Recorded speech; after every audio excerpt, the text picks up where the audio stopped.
Gentlemen, Je suis ravie que vous soyez revenus pour cette deuxième partie de notre programmation autour de représentation de la Palestine. J'ai découvert le travail de Youri, Cayron et Romain Rivalan à travers Geneviève Rousset, et j'étais vraiment ravie de découvrir leur travail, et je suis encore plus ravie qu'ils aient accepté l'invitation de participer dans notre programme. Ils sont deux artistes de Marseille ou basés à Marseille. Both of them are artists who are based in Marseille. Un travail de longue haleine en They've Palestine. worked over a long period of time in Palestine, de leur projet. and we're going to talk together about their project. We had hoped that it wouldn't be me sitting here this evening, and instead of me, that Marwan Rechmoui would have been here. He's a Palestinian artist who lives and works in Beirut. I'd seen a number of echoes in some of the projects that he'd done with Youri and Romain's work. Unfortunately, circumstances have prevented him from picking up his visa, and he won't be able to be with her.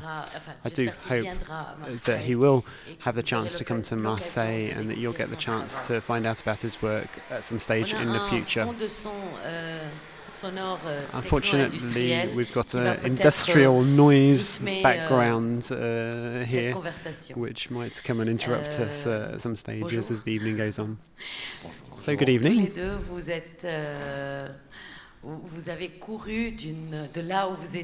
Both of you have come running from where you were working to be with us tonight, and thank you very much. Perhaps if you could both introduce yourselves, just tell us a little bit about your work and the way you work together. Je fais de la photo. I'm mainly focusing on photo. He works on with video particularly. How do we work together? Our work is in Israel and Palestine around identity and architecture. It's kind of like we went walking through the country. I think I'm going to need your help here, Youri. Ça fait quoi? Ça fait avril 2014. The first trip we made was in April 2014.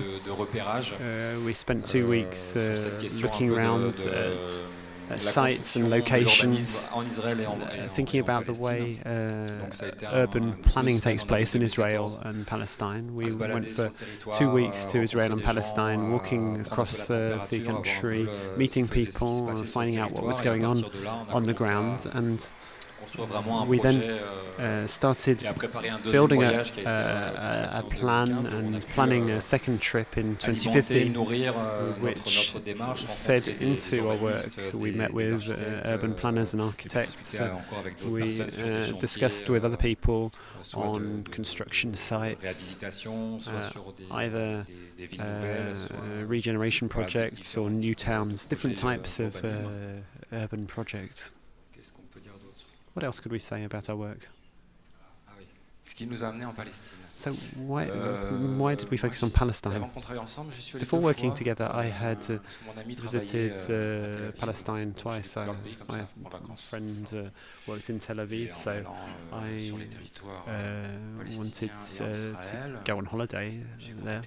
And I contacted Youri and said there'd be some interesting work we could do around architecture, about the way in which towns and cities are built, who's building what, what's the identity, what is being said through this architecture, both in Israel and Palestine, because there's a lot of construction going on everywhere. How do people situate themselves with a certain form of political architecture in an area where there's a lot of political issues in the territory, where there's a lot of identity issues? How is that all expressed through architecture? And then we had these 2 trips, these 2 visits. This all started with holidays, actually. Est-ce que vous préférez montrer des images et les commenter, would you prefer to show some of the pictures and talk about them in order to talk about the kind of things that caught your attention, or would you like to perhaps talk about it first and then show the pictures afterwards? On fait défiler. Let's show you some pictures. Là, vous allez voir une sélection de photographies de Romain. Donc, c'est des selection of photos that Romain did on traditional photo film. It's just a very brief selection. Romain took about 800 photos on traditional films. We've selected about 20 or 30, showing different areas here. This is an area near the Dead Sea, a very dry and arid area with a lot of rocks in the landscape. You'll see other urban landscapes alternating between Israel and the West Bank. Here's a series of landscapes. The interesting thing in this region is that there are a lot of hills and stones. Rock and stone is very important in the landscape, and you can see that from a fairly empty wilderness landscape, new towns are being built. This is in Haifa. We're going through these pictures very quickly. So we're going to hit the pause button. Now this picture is from the Ramallah region. I don't know if many of you have visited Ramallah. This is a fairly typical Palestinian landscape, with hills, with towns and cities being built, things that aren't really finished. That happens a lot in Palestine. People build houses on plots of land, and often the buildings aren't completed. They see it as a form of investment, to say, this is where I'm putting down roots, this is my place. It's a form of protection. There's a desire to keep hold of territory in fear or assumption that Israeli policy will come and take the land over and occupy it. In Palestinian culture, we were told that unlike what happens here in France, people don't invest in a bank, for example. They prefer investing in bricks and mortar, in buildings, in property, and they prefer to build often quite tall buildings. There's a cultural tradition of living together as families with several generations in the same building. We're quite close to Ramallah, as Romain said. There's quite a number of these kind of ghost towns that are barely inhabited. We don't know how long the construction project is going to take, and it's fairly troubling in some ways to look at. Alors là, on n'est pas en Palestine. This is not in Palestine. This is in Israel. This is a town called Modi'in. It's fairly emblematic in architectural and urbanism terms, which influenced the Palestinians in building a new town called Raoubi, which is near Ramallah. Modi'in et Raoubi, c'est le même urbaniste en fait Raoubi were designed by the same urban planner, assez important, a fairly significant figure in Israel who's now living in Canada. I can't remember his name, unfortunately. He was called to work on a fairly significant town building project in Palestine. His name is Moshe Safadi. That's right.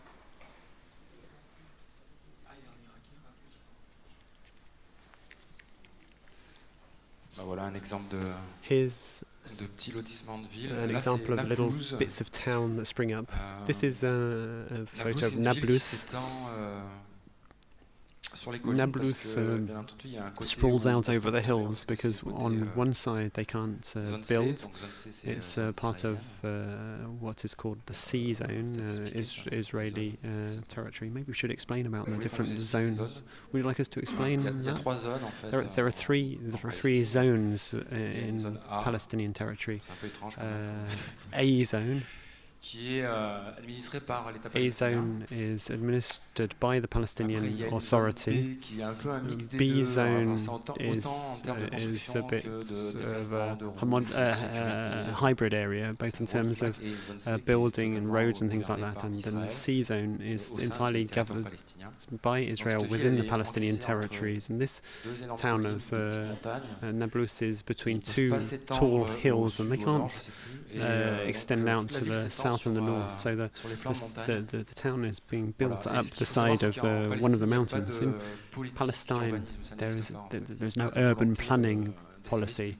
The public authorities aren't particularly interested in that, and they leave a lot of liberty, which leads to a fairly anarchic development.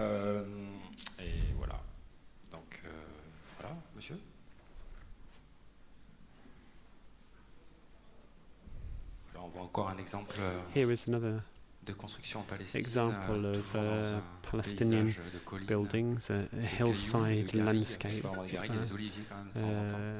with these kind of rocky, scrubby hillsides, some olive trees that still remain. This is again the town of Amoudine. Here's a mosque in Jericho. There was a shark behind it. Because there's a theme park just straight behind the mosque. Here's Nablus, so you can see how dense the urban fabric is up the hillside.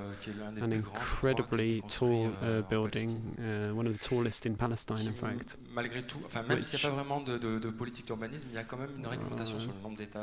Despite the fact there are not a lot of town planning rules, there's regulations about the number of floors you can build, and they were able to build this particular building very tall, and there's no enforcement or organisation of neighbourhoods and districts, or thinking about whether you need an infrastructure in a particular neighbourhood, schools or healthcare or retail units or parks or anything like that.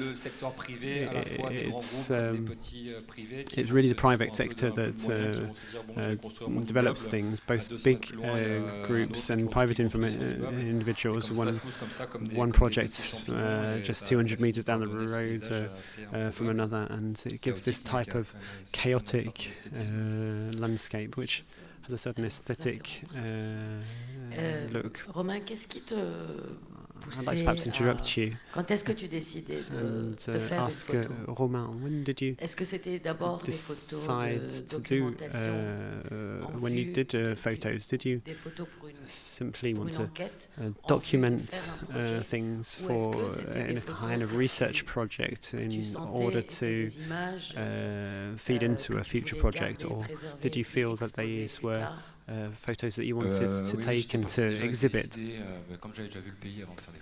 Because I'd already visited the country before taking the photos, I already had some ideas of the kind of shots I wanted to take, but it was still fairly improvised, and I went through the country in the first trip saying I'd like to do this when I come back, but obviously you kind of get inspiration as you go along as well. And so the choice of black and white or colour shots was again very much in a mood of the moment. I didn't prepare a lot ahead of time, but I felt like it was a bit of an adventure to go and work in a different country on a new subject. So I was keen to experience it as an adventure and leave it a space for what could happen randomly. So the idea of working together was certainly to develop an exhibition. Yeah, that was the ultimate objective. Pourquoi alors vous avez ressenti le besoin de So why parler did you avec les gens feel essayer de like you wanted to talk to people and understand the landscape rather than just simply take photos and go around visiting it? Because we're little Western guys going into a new country, and I think it's important to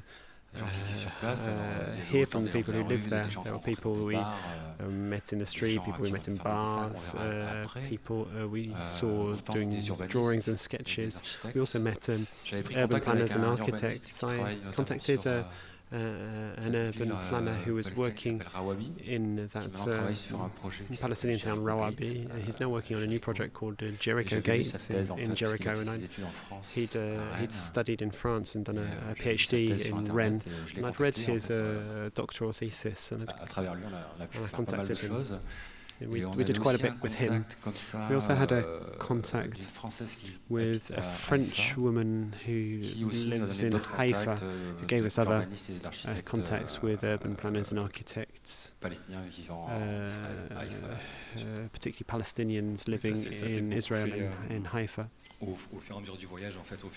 The contacts developed over the course of the trip. We were very lucky, actually. We met people who opened doors to us, and some of them agreed to meet us because we were quite naive and innocent, open-eyed in the way we approached the subject, with a lot of curiosity. So they agreed to tell us their vision of things, their way of seeing things, because they said we weren't journalists and we weren't coming in to tell the story in a particular way, and they thought that maybe we'd be able to reach out to a new audience in a different way. So we're lucky enough to work in this way, particularly in Haifa with an urban planner called Jaffa Haifa, who is the president of the urban centre there. We worked also with an urban planner called Soel, who is quite an important urban planner in Palestine. He works with the Adico company, which is one of the biggest urban planning firms, which builds some of the biggest urban projects in Palestine. And it's quite interesting because these questions raise the issue of these big Western companies, capitalist companies, who are there to make money but are, in a sense, taking on the role and the prerogatives of the Palestinian Authority, who are not really in a position to ask the questions: who are we building for, what are we doing? So these big companies are forced to think about the collective interest. So there's a kind of contradiction or paradox which could be explored in that area, and it questions this issue of identity.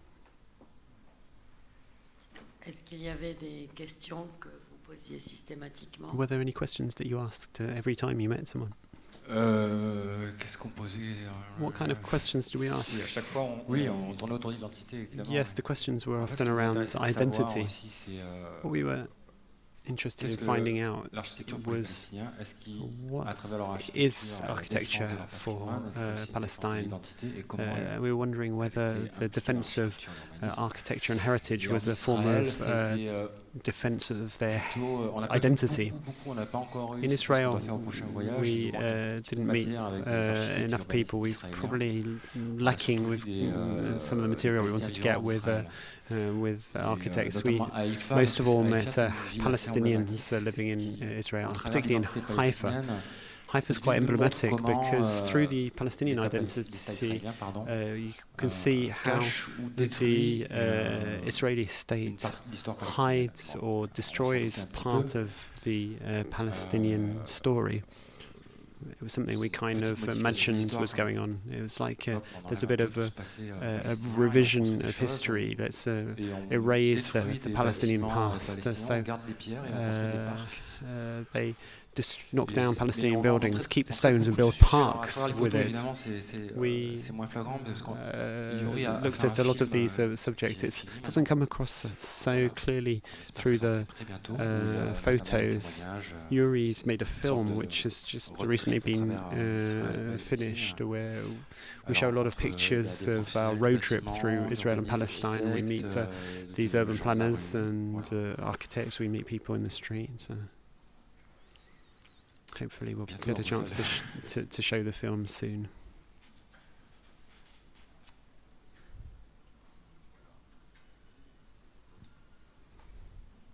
Tu veux qu'on parle des dessins? Ah voilà, oui, il y a un exemple à Haïfa là. Here's an example in Haifa.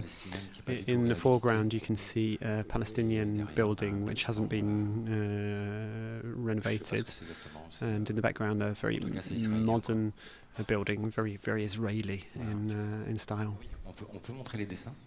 Can we show the sketches? On a rencontré des Palestiniens et des Israéliens et on leur a demandé de dessiner la carte de leur pays. Palestinians and Israelis, and we asked them to draw a map of their country. To answer your question about the relationship with people, it was difficult because neither of us speak Hebrew or Arabic to contact people with this language barrier there. So another way of talking about issues of territory was to get people to draw and use a kind of visual language. And this series of sketches was something that was done while we were there. We want to carry on with this piece of work. We've got about 20 different drawings.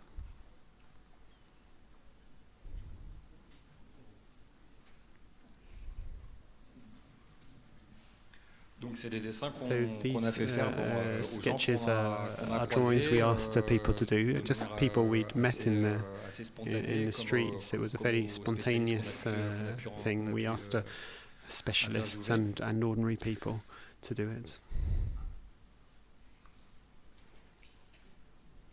We'll just let the slideshow go through. I don't know if people at the back can see this clearly enough. So lots of different people did this.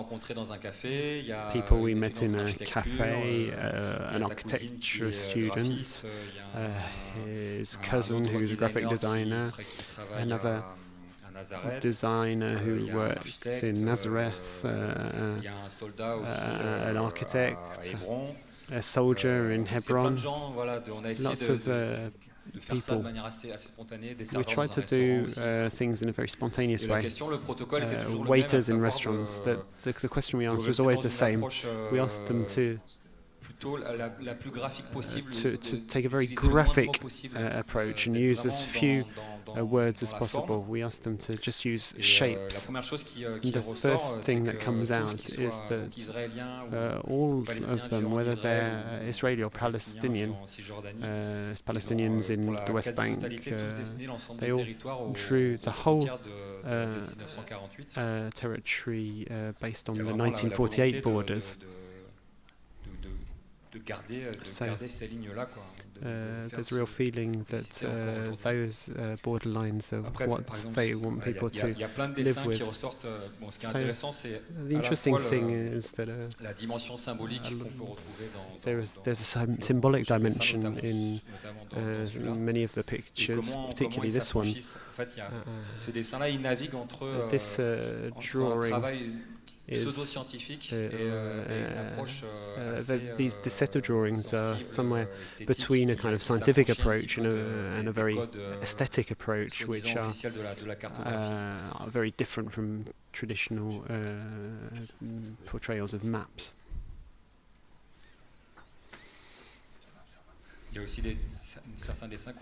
Some of the drawings were done by children in a refugee camp to the north of Ramallah. The interesting thing was to ask people to put a date on the drawing. I felt that when you map a territory, there's a very interesting relationship with time. It's almost like a snapshot. It's an idea of a territory which is defined and captured at a particular moment in time. But there's also an idea of projection, projecting something, as if we wanted to, the people wanted to project what they see in the territory. So there's a kind of relationship with the future as well. So there is a process that is connected in with history, because there's a kind of an official aspect to it, but there's also a very subjective aspect to it. I don't know if what I'm saying makes sense to you.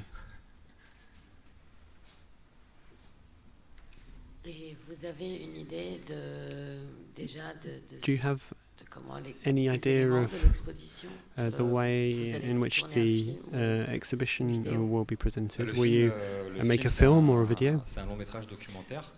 Yes, we've made a feature-length documentary. It's a bit different to traditional documentaries. I'm not coming from a filmmaking background. I studied fine arts, so I've got more of an artistic approach to video making. And the way we work together is to combine Romain's photography with my filmmaking in a way to avoid duplication. So there's a kind of dialogue between the two media. We perhaps will show the photos in big or small. To show a loop from the film, we might work on a sound installation. We are hoping to do something that will be quite immersive, a kind of installation type work.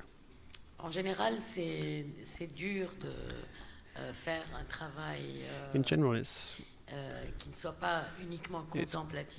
quite difficult to create a work that isn't just contemplative in a kind of foreign type space. Do you think you've kept your external perspective, or do you feel like you want to get involved, be committed in this place where you've visited, where you've heard stories, where you've taken photos? How do you see your position as artists in this reality?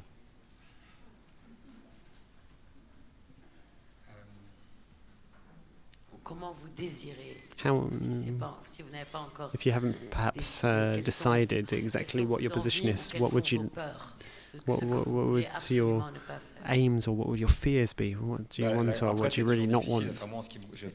It's very difficult. I can talk personally, as Romain says, we're just two Westerners coming into a country. I've heard about the conflict. I've heard a lot about it since I was small, but I don't know a lot about it, and I can't. My knowledge is very limited. I try to be very aware of that, but I can't change who I am. I am just simply trying to share the curiosity and the pleasure that I have in discovering these places and all of the issues that it raises for me, which go way beyond the issue of Israel and Palestine.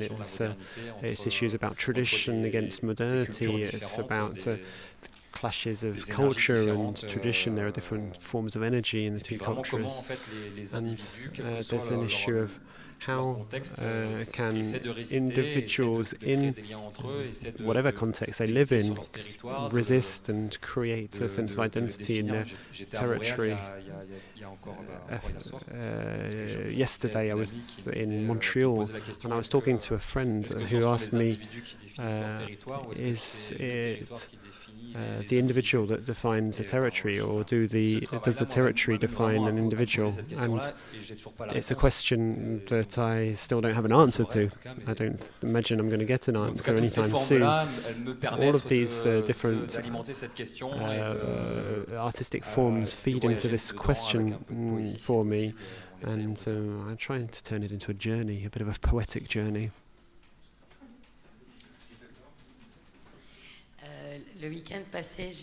Last weekend, I had the privilege of having a conversation with Anne-Marie Filaire, who has an exhibition here in Mucem, who's taken a lot of photos in Palestine. Very often she repeats the fact that all of the trips to Palestine and the photos she took has enabled her to construct her own sense of identity. It's very fascinating. I haven't got any sense of judgment about the fact that you're Westerners coming into Palestine and Israel. The interesting question is, how do you see your position in that? Obviously, to work in a very difficult territory like that, where historically all of us are concerned and involved, I think it's very important to be humble, to be in the position of a listener, to take time to ask questions. That seemed to be the important thing to me. That's the approach we try to take, and hope people understand that. That's why we wanted to use a fairly poetic approach to all of that, and I hope that comes out in the film. Obviously, we wanted to talk about the political issues, but at the same time we wanted to have a certain form of detachment from it. We needed to strike a balance in all that. A number of times you talked about this issue of identity. Was that the magnet for you? Were you trying to identify elements of Palestinian and Israeli identity in urbanism and architecture? Well, yes, it's that. It's a big subject, obviously, but that was totally the idea. Yeah, it's also about the two identities and the way they work together or don't work together. There's an issue of freedom and liberty which is at stake.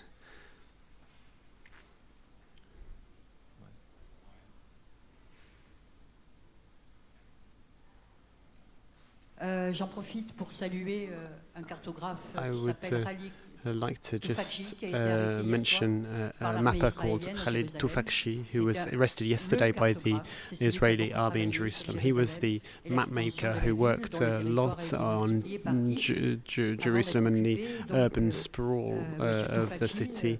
Mr. Toufakchi, that I didn't get the opportunity to meet in my last trip, is currently under arrest by the Israeli army, unless he's been released. And I understand that you're two Westerners, like we are, humble guys, and that you're discovering the reality. I want to ask you, though, what you saw. Did you go to occupied West Bank? Did you see the settlements? Did you see the roads that are meant for only one part of the population? Did you see the villages destroyed with traditional Palestinian architecture? It would be great if you could talk about that. It's interesting to hear from you about this Palestinian new town, Rawabi, which was built under the initiative of Salam Fayyad. It's interesting to hear that there wasn't a Palestinian architect, and God knows there are that many famous architects. It's strange to hear that they needed to get a New York-based architect to build it. I didn't know about that. That's all I have to say. So the question, what was the question? What did you see?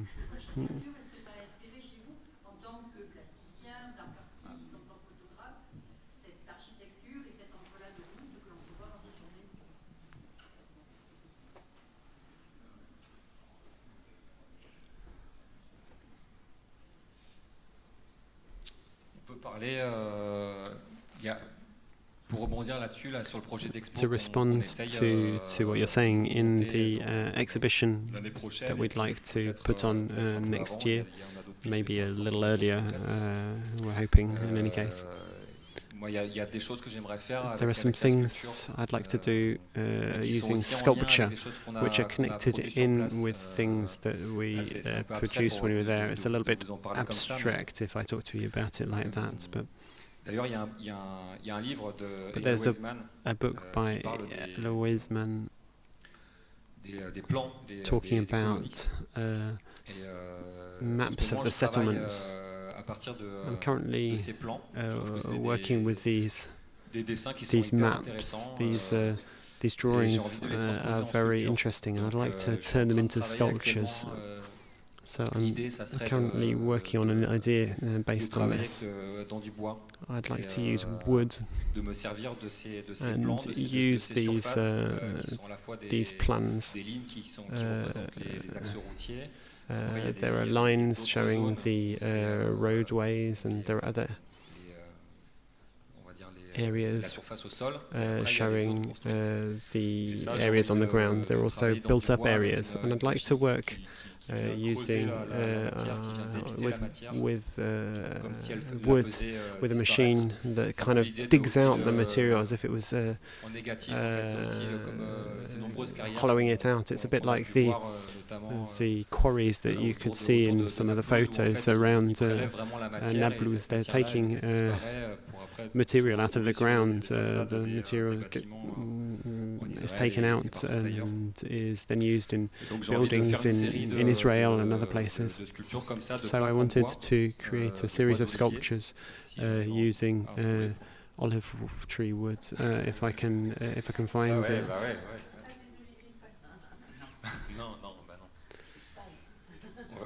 Pour l'instant, je n'ai pas encore. I haven't got any olive wood yet. That's an initial idea that I've got. It's something I'd like to work on. And again, tied in with the ideas of mapping, trying to get together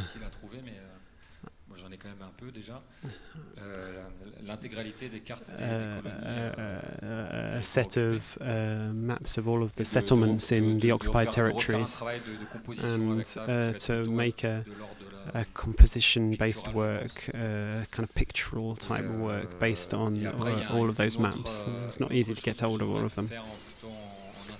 Another thing I'd like to do is in the form of installation will be developed with shoeboxes. The first year we visited Nablus, we walked around the old town and we bought birds.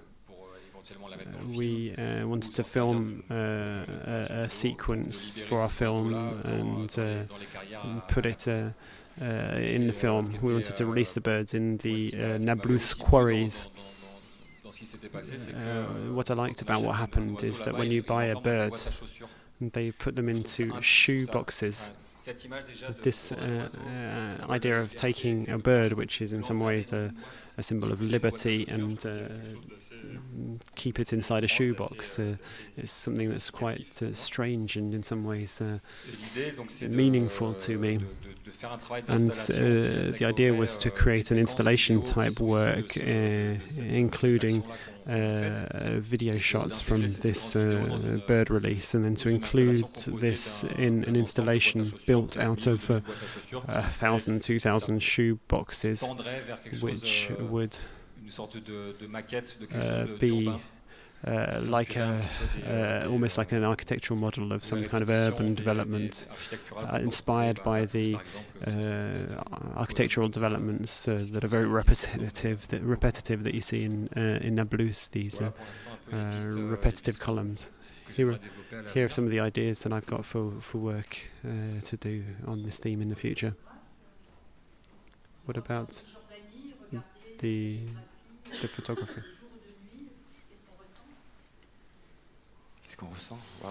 So the question is, what do I feel when I'm in the West Bank? It's about discovery for me.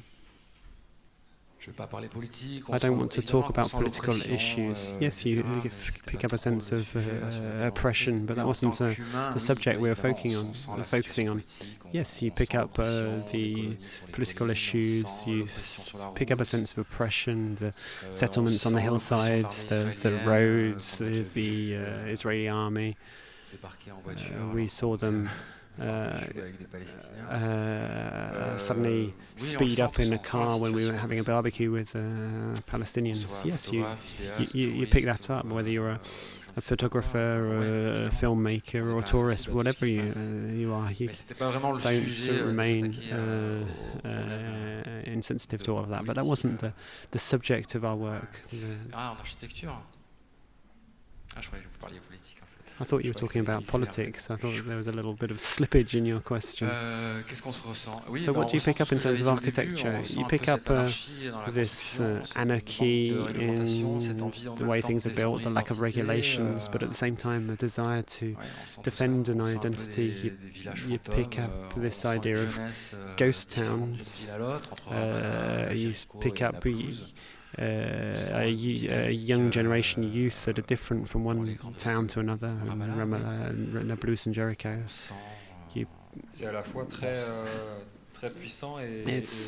It's powerful and yet very fragmented at the same time.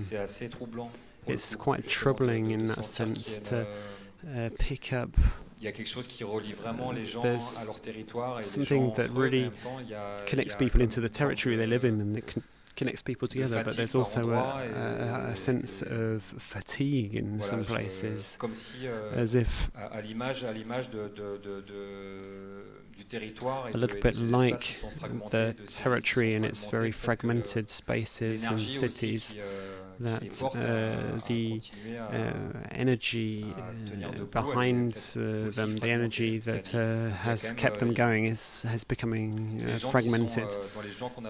Amongst the people that we met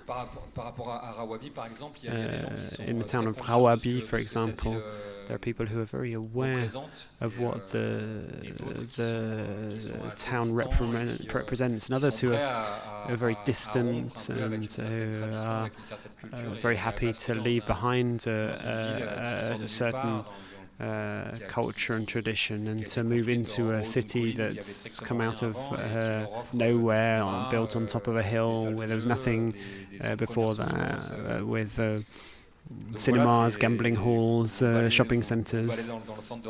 If you walk around the centre of Ramallah, you have very modern shop fronts with Facebook logos, and next door you'll find a little megaphone with little Arabic phrases coming out of it, and lots of little trinkets. You've got them adjacent, one next to the other, and you don't really see how it all works. I'd like to say to you that I really appreciate your timid approach, your modesty in approaching the territory with your artistic tools. I think it's very interesting, but I feel like there's a bit of frustration or embarrassment in what you're saying, because you are artists and so on. You have people who are the same age as you, who are asking questions. We heard a very interesting debate the other day with Yazid Almani, who presented his perspective on what's going on in Palestine, with attempts on urban development and what that meant to him as a Palestinian. My question is, did you meet people like you in Palestine, people who are similar to you in age and in approach? As you said several times, you talked about the disorder and chaos. There's no form of urban planning in Palestine. But when you showed this photo that's just up on the screen, you talked about the way in which things are built in a disorderly way to mark out a territory. I think there is an issue around settlements, including with mobile homes. You can't easily talk about things in an abstract way. For me, abstraction is something that's difficult. Art isn't abstract. I know that you're trying not to be political. That's not the problem. You're trying to take a step back, and that troubles me. It's very difficult to find the right position, both in the format here and the work that has already gone on. It's difficult to explain how we can share with you what we've experienced, what we've learned. It would perhaps been the dialogue with someone like Yassine.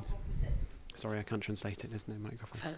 Ça aurait dû être un dialogue avec Marwan, mais c'est pas. There should have been a dialogue with Marwan Rechmoui. I'm sorry.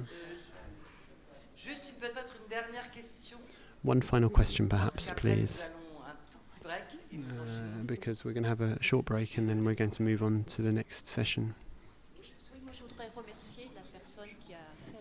I would like to thank the previous speaker because I think she has raised the issue of what you feel when you're a Palestinian militant. You hear what you're saying. Okay, yes, the Palestinian Authority, Ramallah, are not managing urban planning. How do you want it to control urban planning, because they don't have any control over the roadways or anything because they're under occupation? So architecture and art cannot be disembodied in this way in the context of a political situation which is condemned by the UN. You're talking about the architecture of the settlements. Not only has the UN condemned the settlements, has asked them to be withdrawn and that the construction should stop, the opposite is going on. They're not being taken away. There's more and more being built. So the idea of having an aim in urban planning, but that one day, from one day to the next, there'll be a settlement that might come in and knock it all down and have something else. I think it's very, very difficult. So I'm asking, did you focus on architecture in Gaza and what remains of it? We can't get into Gaza. You can't get into Gaza like that. Gaza's different. You can't turn up with a visa. I want to go into Gaza. No, that's impossible.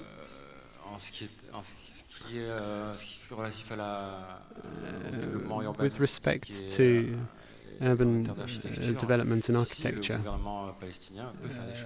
the Palestinian government can do things, but they don't seem to want to. We talked with our urban planner friend. He said, we've had enough of this conflict. We want to move on. The Palestinian Authority are not doing anything in this area, so the private sector is doing it. There are things they could do. They should defend their heritage, defend their village, organise life. They can do that independently of the political issues. They can do that. The problem for the Palestinian Authority is there's a lot of money coming in from abroad, and there's a lot of controversy about it.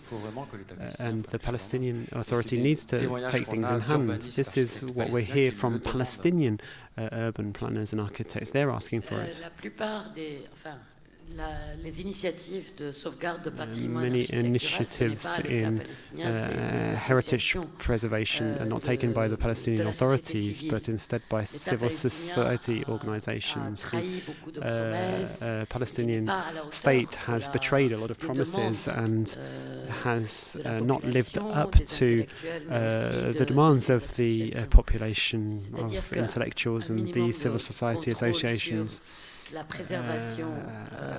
At least a minimal level of control and preservation over some very important monuments. Last weekend, May Odi gave us a presentation about cinemas. There is no desire or sense of urgency in protecting cinemas. Some of them have been in existence since the 1930s. They are being knocked down and turned into shopping centres. That is, again, part of the impact of settlement and the Israeli occupation. But Palestinians are themselves very critical and very demanding of their authorities, of their government. There are elections. There's a whole process, a whole dynamic, and I think you have noted those frustrations. I think we're going to need to stop there because there's going to be a short break, and then we're going to have a talk from Khaled Hourani. It's going to be in Arabic with simultaneous translation into French using the headsets that are at the back of the room. Thank you very much. Thank you to both of you.